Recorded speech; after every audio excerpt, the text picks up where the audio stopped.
Selamat datang di channel Simar Imam. Seperti biasa, jangan lupa pasang headset kalian. Siapkan kopi dan camilan. Lupakan pahitnya kehidupan. Mari kita dengarkan sambil rebahan. Penembak jitu terbaik. Bab 1381. Lisan merencanakan dan meneliti lokasi gadis yang hilang itu dan menggambar tempat-tempat di mana musuh paling mungkin muncul. Kemudian penyihir berseragam sekolah berkeliaran di sekitar tempat-tempat ini pada malam hari. Berdengung. Deru mesin memecah kesunyian malam, menyebabkan penyihir yang berjalan di jalan secara naluriah berhenti dan melihat.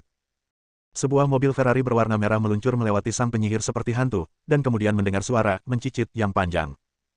Ferrari tersebut membuat ekor melayang yang indah dan memutar balik 180 derajat, dan kemudian mendengar suara yang dalam datang.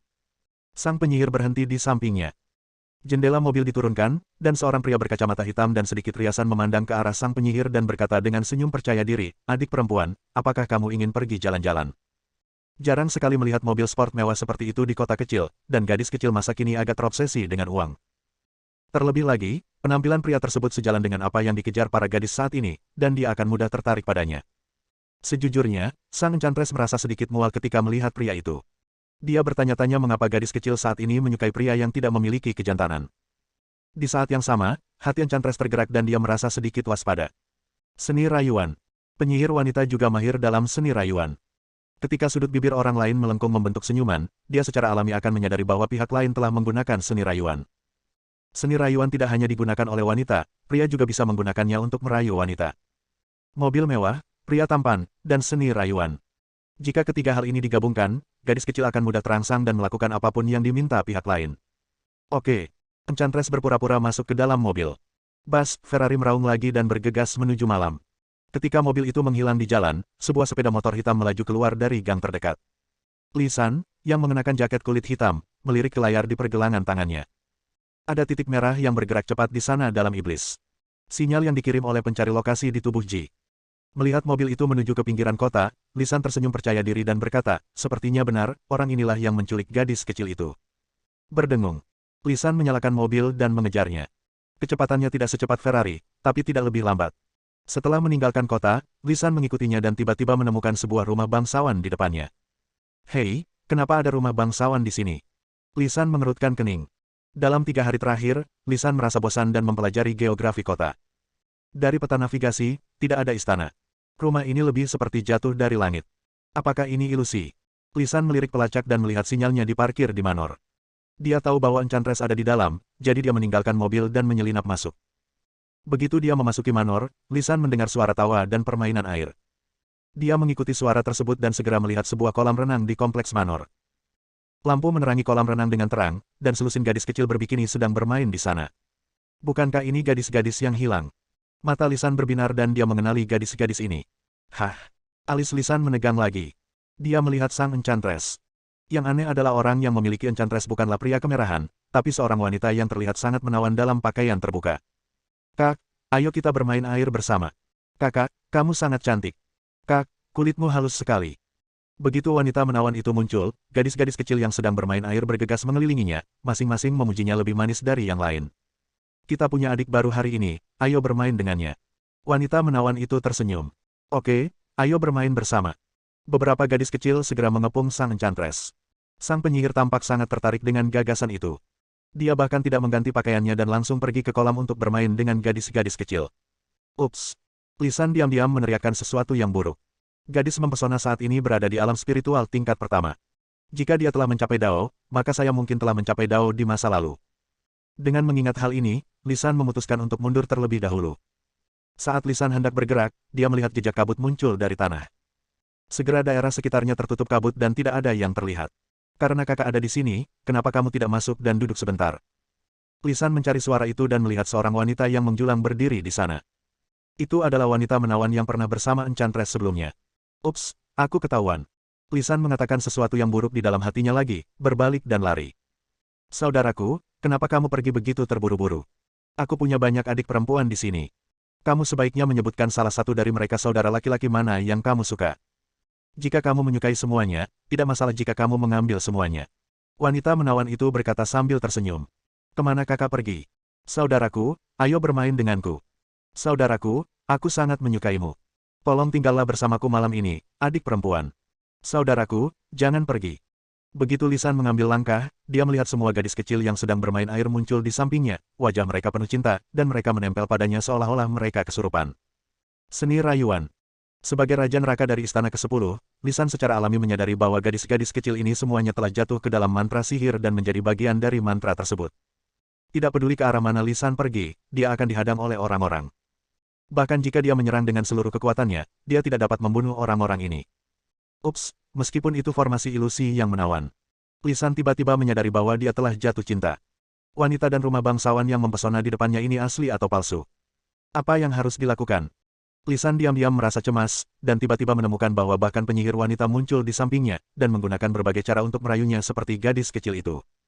Dalam situasi ini, tidak peduli seberapa tinggi kepastian Lisan, dia tidak dapat bertahan. Akhirnya, Lisan hanya duduk bersila, memejamkan mata, menatap hidung dengan matanya, memandang jantungnya dengan hidung, dan menggabungkan hati dan ki. Cekikikan. Wanita menawan itu tertawa sinis, mengangkat tangan kanannya, dan cahaya dingin menerpa Lisan yang sedang duduk bersila. Lisan Ren sedang bermeditasi, tapi dia tidak mengabaikan bahaya dari dunia luar. Ketika cahaya dingin menerpa, Lisan secara naluriah membuka matanya dan mengusir cahaya dingin itu dengan sebuah tamparan. Dia melotot dengan marah dan menemukan bahwa wanita yang memikat itu telah menghilang, hanya menyisakan mereka yang juga tersihir di sekitarnya keahlian. Sehat. Lisan menghela nafas diam-diam, mengetahui bahwa terus seperti ini bukanlah suatu pilihan. Cepat atau lambat, dia tidak akan mampu menahan godaan dan tertipu. Memikirkan hal itu, Lisan mengeluarkan pena, melambaikan tangannya yang besar ke udara untuk menarik pintu, lalu melangkah masuk. Saat Lisan melangkah ke pintu, pintu itu menghilang dalam sekejap. Wanita menawan itu berjalan keluar dari kabut, memandang ke tanah kosong, dan berkata sambil mencibir, ada banyak metode, tapi saya ingin melihat berapa lama Anda bisa bertahan. Bab 1382.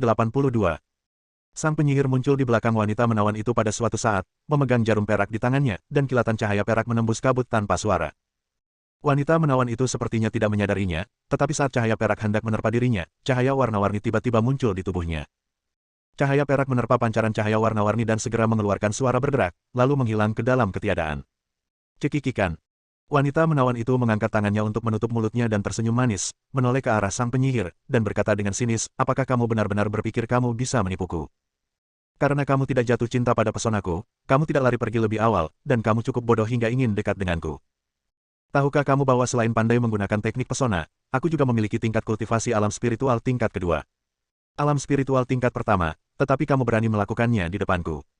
Melihat rencananya telah diketahui sejak lama, dan gerakan lawan barusan telah membuktikan kekuatannya, sang enchantress berani bertahan lama, jadi dia berbalik dan lari. Cekikikan. Tawa konyol datang dari belakang.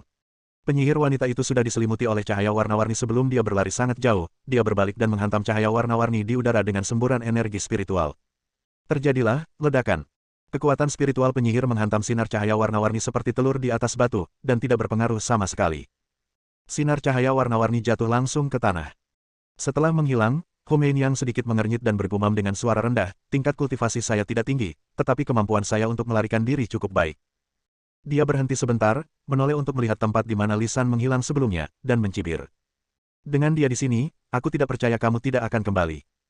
Enchantress melarikan diri dengan nyawanya dari Humein Yang, namun akibatnya dia terluka parah. Dia tidak kembali ke kota, tetapi terus berlari ke dalam pegunungan dan hutan sampai dia pingsan dan pingsan karena kelelahan. Matahari fajar menyinari tubuh, memberikan perasaan hangat kepada orang-orang. Penyihir wanita yang tertidur itu meremas kelopak matanya dengan keras dan perlahan membuka matanya. Dia melihat seorang anak laki-laki besar berjongkok di bawah sinar matahari, menekan tangannya ke tubuhnya, melewati spiritual yang tak ada habisnya kekuatan. Justru dengan kekuatan spiritual yang memberi nutrisi pada tubuh inilah sang penyihir dapat melarikan diri dari gerbang neraka. Lian. Penyihir wanita berseru tak percaya. Lian tersenyum tipis dan bertanya, tidak apa-apa jika kamu bangun. Terima kasih. Enchantress memanggil dengan lembut, melihat ke bawah, dia memperhatikan bahwa tangan Lian diletakkan di tempat yang sangat sensitif, dan wajahnya memerah. Lian tidak banyak berpikir, dia hanya ingin menyelamatkan orang, dia tidak menarik tangannya kembali sampai penyihir itu bisa menyembuhkan dirinya sendiri. Puan. Uliuki datang ke sisi Lian, menangkupkan tangannya, dan kemudian berkata, saya telah mengamati sekeliling dan tidak menemukan jejak musuh. Penyihir yang baru pulih dari luka-lukanya buru-buru berbicara, saya tahu di mana dia. Wanita itu menyebut dirinya Humein Yang. Dia memiliki kultivasi spiritual tingkat kedua dan pandai merayu. Lisan jatuh ke dalam perangkapnya dan terjebak dalam bangunan. Dalam formasi menawan. Ternyata pihak lain mengetahui formasi pesonanya, tak heran dia bisa luput dari pandanganku. Aku akan mengantarmu ke sana sekarang. Kata Enchantress dan ingin bangun, tapi didorong oleh Lian. Jangan khawatir, mari kita tunggu sampai lukamu pulih. Meskipun aku tahu cara menghancurkan formasi, aku tetap membutuhkan bantuanmu jika aku benar-benar ingin menghancurkan formasi pesona. Sang penyihir tahu di dalam hatinya bahwa dialah satu-satunya wanita yang hadir, dan karena dia tahu cara memikat, dia juga orang yang paling kecil kemungkinannya untuk tertarik, jadi dia mengangguk ringan dan berkonsentrasi untuk menyembuhkan lukanya. Li Anze dan Wu Liuqi berjalan ke samping dan berbicara secara mendetail. Karena wanita itu mengklaim nama belakangnya adalah Hu dan pandai menyihir bakat, dia seharusnya menjadi anggota klan rubah iblis. Li An sadar diri dan tahu bahwa pihak lain memiliki budidaya alam spiritual tingkat kedua, ditambah dengan teknik pesona, sulit baginya untuk menghadapinya, jadi dia bertanya, bisakah kamu menghadapinya? Wu Liuqi tersenyum pahit dan berkata, jika saya berada di masa kejayaan saya, tidak akan menjadi masalah bahkan jika saya memusnahkan seluruh klan rubah, apalagi hanya satu iblis rubah. Masalahnya adalah kultivasimu sekarang terbatas. Wu Liuqi tampak malu, terbatuk sedikit dan berkata, untungnya, dia hanya berada di alam spiritual tingkat kedua, jadi tidak sulit untuk menghancurkannya. Selama kamu dapat mematahkan formasi pesona, serahkan sisanya padaku. Li An mengangguk. Siang harinya, Li An dan Wu Liuqi yang dipimpin oleh Enchantress tiba di tempat kejadian tadi malam. Hei, kenapa istananya hilang? Enchantress mengerutkan kening dan berkata, tadi malam jelas ada rumah mewah di sini, tapi sekarang menjadi gunung tandus. Li An maju selangkah, mengamati pemandangan, dan berkata, karena pihak lain mengetahui formasinya, wajar jika menciptakan sedikit ilusi. Apa yang Anda lihat di depan Anda adalah seperti apa sebenarnya tempat ini. Perkebunan mewah kemarin tidak lebih dari fiksi. Jadi wanita jalan itu lolos? Tanya Enchantress. Li An menggelengkan kepalanya dan berkata, saya tidak melarikan diri, saya hanya bersembunyi. Apa yang harus kita lakukan? Tanya penyihir. Li An berkata dengan suara yang dalam, sederhana, tunggu sampai formasi pesona muncul lagi. Sejak Ang Li menyuruh menunggu, semua orang hanya bisa menunggu dengan sabar. Saat matahari terbenam dan bulan muncul, pegunungan dan punggung bukit yang semula tandus tiba-tiba berfluktuasi seperti riak air, dan gambarannya pun berubah. Rumah mewah yang menghilang di siang hari muncul kembali, dengan gadis-gadis muda berpakaian minim tertawa dan menari di dalamnya. Penyihir wanita itu menunjuk ke bagian istana yang diselimuti kabut dan berkata, Li San terjebak di sana. Li An menepuk keningnya, melihat ke rumah imajiner lagi, lalu berbisik di telinga sang penyihir, dan memberinya batu formasi dengan rune yang diukir sebelumnya. Ingat, apakah kamu bisa mematahkan formasi menawan ini tergantung pada penampilanmu. Li An berkata dengan nada serius bahwa selain menghancurkan formasi pesona, dia juga harus menemukan cara untuk menyelamatkan nyawa gadis-gadis yang telah terpesona. Mereka tidak bersalah dan harus kembali ke orang tuanya. Jangan khawatir, aku pasti akan melakukannya dengan baik. Li An berbalik dan berkata kepada Wu Liuqi, setelah formasi menawan itu rusak, saya harus meminta Anda untuk menangkap iblis rubah. Anda tidak boleh membiarkan dia melarikan diri. Wu Liuqi berkata dengan sangat percaya diri, jangan khawatir, pasti tidak akan ada kecelakaan jika saya di sini untuk menyerang formasi. Setelah Li An memberikan instruksinya, dia melangkah maju dan langsung masuk dari pintu masuk utama istana. Segera setelah saya melangkah melewati gerbang, ada kabut di depan saya, dan pemandangan di sekitarnya segera menjadi tidak jelas sama sekali. Li An tidak berani mengabaikannya dan terus bergerak maju hingga sebuah suara terdengar di telinganya. Hei, bukankah ini pahlawan hebat Liang Li yang menyelamatkan bumi? Aku sudah lama mengagumi namanya di luar langit berbintang, tapi aku tidak pernah menyangka akan mendapat kesempatan untuk bertemu dengannya. Hu Meiniang berjalan keluar dari kedalaman kabut, dan setiap gerakannya penuh dengan godaan yang tak terbatas. Bab 1383. Apakah kamu Hu Meiniang? Li An mengalihkan pandangannya, sama sekali tidak terganggu dengan teknik pesonanya. Hu Meiniang tersenyum menawan, dan setiap gerakan menjadi lebih menggoda. Bahkan Kasim tua yang telah dikebiri selama beberapa dekade akan tersipu dan merasa bersemangat di hadapannya. Dia adalah gadis kecil. Aku ingin tahu apakah kakakku bisa duduk dan berbicara secara mendetail dengannya. Li An mendengus dingin, tapi tetap bergeming. Cahaya Buddha tiba-tiba memancar dari tubuhnya. Apa yang kamu praktikkan adalah agama Buddha. Tidak heran kamu tidak sebaik Kasim tua itu. Wajah Hu Meiniang sedikit berubah, dengan sedikit amarah. Li An mengabaikan Hu Meiniang dan menggunakan telapak tangan Tathagata untuk menyerang ke 8 arah, segera menimbulkan angin kencang dan menerbangkan kabut tebal. Kilatan cahaya melintas di udara, dan pintu hantu terbuka. Li San, memegang pena hantu di tangannya, berjalan keluar pintu dengan wajah pucat. Begitu dia melihat Li An, dia mengeluh, saudaraku, jika kamu datang setengah jam kemudian, hidupku akan bergantung pada ini. Adik, apa yang kamu bicarakan? Bagaimana aku bisa rela mengambil nyawamu, saudari? Hu Meiniang muncul di belakang Li San seperti hantu, memeluk lehernya, mengikutinya dari dekat, dan berbicara di telinga Li San dengan nafas lembut. Itu juga karena Li San menghabiskan terlalu banyak energi dan budidayanya bukan tandingan Hu Meiniang sehingga ia jatuh ke tangan Hu Meiniang. Li An tidak mengatakan apa-apa saat melihat ini, dan langsung melepaskan pedang roh Tianshan untuk menyerang Hu Meiniang. Hu Meiniang terkikik, memeluk Li San dan mundur, sambil berteriak, jangan khawatir, aku akan bermain dengan temanmu dulu, dan biarkan gadis kecilku menemanimu. Bah, bah, bah. Ada lebih dari selusin ledakan berturut-turut, dan semburan asap merah muncul dari tanah. Asap merah menghilang, memperlihatkan selusin gadis anggun, masing-masing menari dan mencondongkan tubuh ke arah Lian. Selusin orang membentuk formasi dan menjebak Lian di dalamnya. Dengan budidaya Lian, mudah untuk membunuh selusin gadis ini, tetapi masalah utamanya adalah dia tidak bisa membunuh orang yang tidak bersalah. Melihat selusin gadis berkumpul, cahaya Buddha pada Lian tiba-tiba melonjak, bibirnya bergerak sedikit, dan semburan suara Buddha keluar. Gadis-gadis, yang awalnya mempesona dan memerah, merasa seolah-olah mereka telah melihat hantu jahat ketika mendengar suara Buddha. Mereka semua mundur dengan ketakutan di wajah mereka. Sayangnya, sebelum mereka dapat melarikan diri, mereka diselimuti seluruhnya oleh cahaya Buddha dan pingsan ke tanah dengan jeritan yang menyakitkan. Lian tidak punya waktu untuk menyucikan gadis-gadis yang diracuni oleh musik Buddha, jadi dia melihat ke kejauhan. Setelah jeda beberapa saat, Lisan sudah berada dalam ayunan penuh, matanya memerah, dia membuka mulutnya dan memuntahkan aliran api ke arah Lian. Alis Lian menegang, mengetahui di dalam hatinya bahwa itu adalah api suci pemurnian Yin.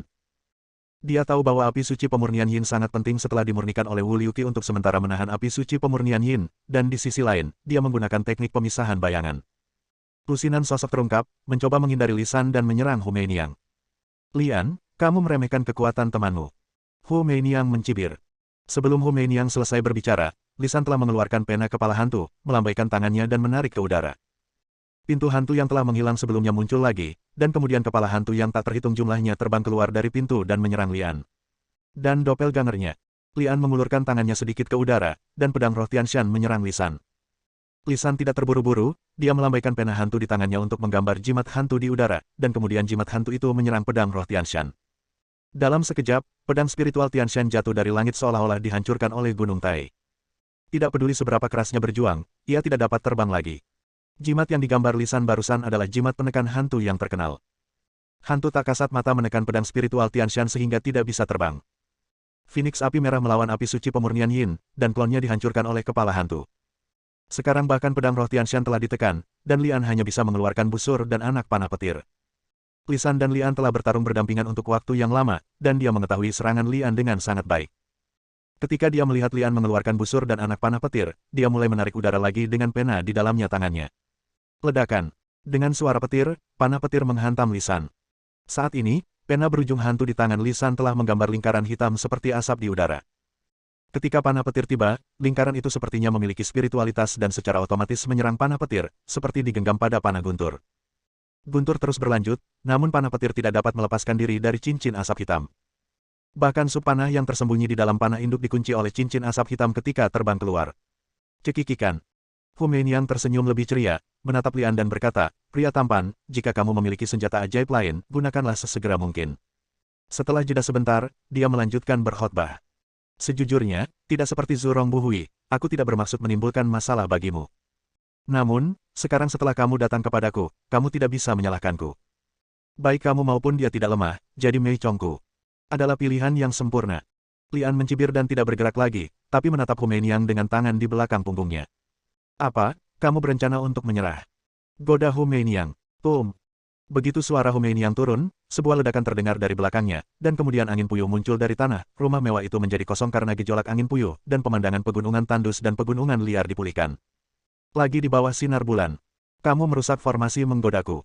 Hu Meiniang berteriak, lalu matanya tertuju pada Enchantress. Dia terbang seperti orang gila dan berteriak keras. Pelacur bau, ternyata kamu yang melakukan ini, tolong mati. Enchantress berdiri di sana tanpa bergerak, bukan karena dia takut dengan momentum alam spiritual tingkat kedua Hu Meiniang, tetapi karena ada satu orang yang mengambil tindakan lebih awal dari Enchantress, dan itu adalah Wu Liuqi, yang telah menunggu untuk menghancurkan formasi. Sabuk Wu Liuqi seperti naga yang keluar dari laut, tanpa diduga membungkus Hu Meiniang. Dipengaruhi oleh hancurnya formasi menawan, Lisan berdiri di sana dengan hampa seolah-olah dia telah kehilangan jiwanya. Lian berjalan mendekat, cahaya Buddha di tubuhnya terkonsentrasi pada jari-jarinya, dan dia dengan lembut menyentuh alis Lisan. Saat cahaya Buddha memasuki tubuhnya, Lisan terkejut. Dia berkedip 2 kali, melihat pena di tangannya dan kemudian melihat pemandangan itu, dan bertanya pada Lian, apakah saya baru saja melakukan sesuatu? Lian tersenyum tipis dan menjelaskan dengan singkat apa yang terjadi. Setelah mendengar ini, Lisan mengerutkan kening, ragu-ragu dan berkata, jika formasi menawan tidak rusak, trik apa lagi yang harus kamu lakukan denganku? Lian tidak menjawab, tapi dia sudah memiliki jawabannya di dalam hatinya. Jika formasi menawan tidak dipatahkan, dia secara alami akan memiliki pilihan lain untuk menghadapi Lisan. Bahkan serangan barusan tidak menggunakan kekuatan penuhnya. Yang dia lakukan hanyalah bertindak agar Hu Meiniang melihatnya. Aku sudah memberimu tugas penting. Selusin gadis itu akan segera bangun. Tolong kirim mereka kembali. Perintah Lian. Kenapa aku? Kenapa bukan kamu? Bab 1384. Langit berbintang.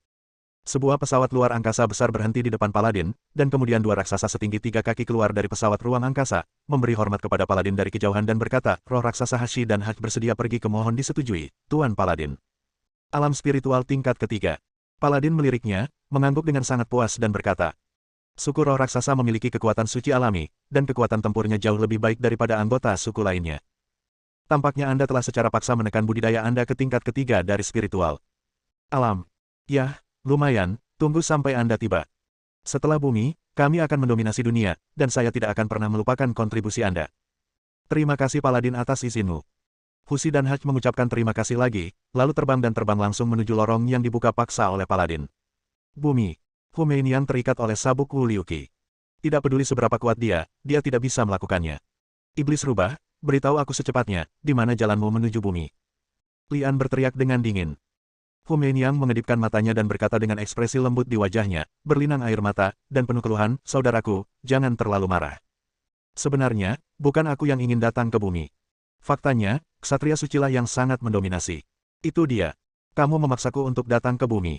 Sebelum dia bisa menyelesaikan kata-katanya, Hu Meiniang mulai menangis, dan itu sangat menyenangkan. Iblis rubah, kamu masih belum tahu bagaimana harus bertobat, dan kamu ingin menggunakan pesonamu untuk membuatku bingung. Sepertinya tidak ada gunanya menahanmu. Biarkan aku memotong wajahmu dulu, lalu membunuhmu dengan pisau. Lian mengeluarkan belati dan berkata. Ketika Hu Meiniang melihatnya, dia menggigil ketakutan. Dia mengandalkan wajah ini untuk mencari nafkah, dan yang paling dia takuti adalah melukai wajahnya. Saudaraku, jangan marah, Meiniang sudah memberitahumu. Hu Meiniang berteriak panik sambil terus bersandar. Katakan dengan cepat, teriak Lian. Hu Meiniang menghela nafas lega, dan nadanya sekali lagi menjadi sayang padamu, dan dia berkata dengan lembut, saudaraku, jika aku memberitahumu di mana jalan itu, bisakah kamu mengampuni nyawa gadis kecil itu? Tidak mungkin aku bisa membalasnya kamu atas kebaikanmu, tetapi gadis kecil itu bersedia, aku setuju denganmu. Lian tidak menunggu Hu Meiniang menyelesaikan kata-katanya sebelum menyayat dengan pisau. Wajah Hu Meiniang langsung berlumuran darah, dan dia tidak bisa menahan tangis kesakitan. Pria bau, kamu kejam sekali, aku, Hu Meiniang, tidak akan membiarkanmu pergi meskipun aku bertingkah seperti hantu. Hu Meiniang mengatupkan giginya dan berteriak dengan kebencian di wajahnya. Lian mencibir, mengayunkan pisau berlumuran darah di depan mata Hu Meiniang dan berkata, mengapa aku tidak mengirimmu menjadi hantu sekarang? Hu Meiniang benar-benar ketakutan. Kemudian dia menyadari bahwa Lian adalah orang yang kejam. Dia buru-buru tersenyum dan berkata, tidak, Meiniang hanya bercanda. Saudaraku, bukankah kamu hanya ingin tahu di mana jalan itu? Aku akan mengambil adikku dulu. Berhenti bicara omong kosong dan ayo pergi. Lian mengangkat Hu Meiniang dan berkata. Setelah beberapa saat, Lian dan rombongan telah pindah ke makam kuno yang baru saja digali oleh monyet dan Sanpang. Aku tidak menyangka Paladin akan membuka jalan di sini. Benar-benar rahasia, kata Lian sambil melihat lubang di sarkofagus dengan tanda berkedip. Wu Liuqi dengan sinis berkata, jika dia memiliki kemampuan ini, dia pasti sudah lama turun. Lubang ini muncul begitu saja di sini secara acak. Aku telah membawamu ke sini, bukan? Hu Meiniang memohon dengan menyedihkan dari belakang, tetapi Wu Liuqi memotongnya sebelum dia bisa menyelesaikan kata-katanya. Biarkan kamu hidup, kan? Wajah Hu Meiniang sedikit terkejut, namun dia tetap mengangguk dan berkata, selama kamu bersedia membiarkan Meiniang hidup, kamu dapat melakukan apapun yang kamu ingin Meiniang lakukan. Wu Liuqi mengulurkan tangan dan bergerak, dan sabuk itu terbang kembali. Hu Meiniang, yang telah mendapatkan kembali kebebasannya, berdiri di sana dan tidak berani bergerak gegabah. Kembalilah ke tempat asalmu. Perintah Wu Liuqi. Hu Meiniang melirik ke pintu masuk lorong, alisnya menegang, dan dia sepertinya tidak ingin kembali. Wu Liuqi mendengus dingin dan berkata, jangan tunggu sampai aku berubah pikiran. Alis Hu Meiniang kembali menegang, dia ingin memohon tetapi tidak melakukannya. Dia membungkuk dan mengucapkan terima kasih sebelum melompat ke pintu masuk lorong. Lian tahu bahwa keadaan Hu Meiniang tidak akan pernah menjadi lebih baik bahkan jika dia kembali. Paladin akan membuat hidupnya lebih buruk daripada kematian, dan bahkan akan melampiaskan amarahnya pada seluruh klan rubah iblis, berpikir bahwa Wu Liuqi melakukan ini dengan sengaja hanya untuk menghukum dia. Kuburan berikutnya membuat Lian sedikit mengernyit. Begitu Hu Meiniang memasuki lorong, Wu Liuqi menembakkan bola spiritual ke dalamnya, lalu mengulurkan tangannya dan berteriak pelan, rusak. Dengan ledakan, cahaya spiritual meledak, dan jalur dari langit berbintang ke bumi hancur dalam sekejap. Wu Liuqi berbalik dan memberi hormat pada Lian dan berkata, "Guru, apakah menurut Anda apa yang saya lakukan terlalu tidak manusiawi dan tidak sesuai dengan apa yang saya katakan?" Ada sedikit jeda dalam kata-katanya, dan dia terus berbicara sebelum Lian dapat berbicara. Tuanku tidak tahu bahwa iblis rubah paling peduli dengan wajahnya, dan dia sangat pendendam. Tuannya menggaruk wajahnya, tapi dia tidak mau mengatakan apa-apa, tapi dia akan bertarung sampai mati bersamanya. Jika aku tidak membunuhnya, itu akan menjadi masalah. Selain itu, jika bagian ini tidak dihancurkan, orang kuat lainnya akan datang kapan saja, yang juga akan menjadi masalah di masa depan. Setelah mendengar ini, Lian mengangguk dan berkata, "Saya mengerti." Apa yang Wu Liuqi dan Lian tidak ketahui adalah bahwa ketika bola kekuatan spiritual menghancurkan lorong itu tidak hanya membunuh Hu Meiniang, tetapi juga membunuh suku roh raksasa Husi dan Haj bersaudara yang datang dalam perjalanan. Masalah besar telah terpecahkan. Langit berbintang. Ketika Paladin melihat bahwa Hu Meiniang gagal, bahwa Husi dan Haj bersaudara meninggal dalam perjalanan sebelum mereka dapat melewatinya, dan bahwa jalan itu dihancurkan, dia sudah sangat marah dan melambaikan tombak di tangannya untuk menunjuk ke bumi. Berdengung. Serangan Paladin kembali diblokir oleh penghalang bumi. "Apa menurutmu aku tidak bisa berbuat apa-apa terhadapmu?" Paladin itu berteriak dengan dingin, mengeluarkan perintah Paladin lagi, menggumamkan mantra tanpa suara, dan dengan lembut meletakkan perintah Paladin di ujung tombak, dan kemudian melihat perintah Paladin menghilang ke dalam tombak. Kemudian, Paladin mengayunkan tombaknya dan menghantam bumi lagi. Untuk sementara waktu, cahaya suci yang memancar dari tombak itu diperbesar puluhan kali lipat. Meskipun penghalang bumi sekali lagi menolak cahaya suci, hal itu gagal untuk mengecewakannya. Keduanya menemui jalan buntu, dan ada tanda-tanda ketidakstabilan yang samar di penghalang bumi, seolah-olah dapat ditembus oleh cahaya suci kapan saja. Jurus ini menggabungkan kekuatan Paladin itu sendiri dan kekuatan token Paladin. Karena memakan satu token Paladin, Paladin tidak akan menggunakan jurus ini kecuali benar-benar diperlukan. Paladin tidak segan-segan mengkonsumsi Paladin untuk mendobrak penghalang bumi, yang menunjukkan kemarahan di dalam hatinya. Di bumi, akibat serangan ganas para Paladin, gempa bumi terjadi di banyak tempat, memicu tsunami dan fenomena alam lainnya. Yang terjadi selanjutnya adalah kepanikan di antara orang-orang, dan hampir semua orang mengira akhir dunia akan segera tiba. Bersambung.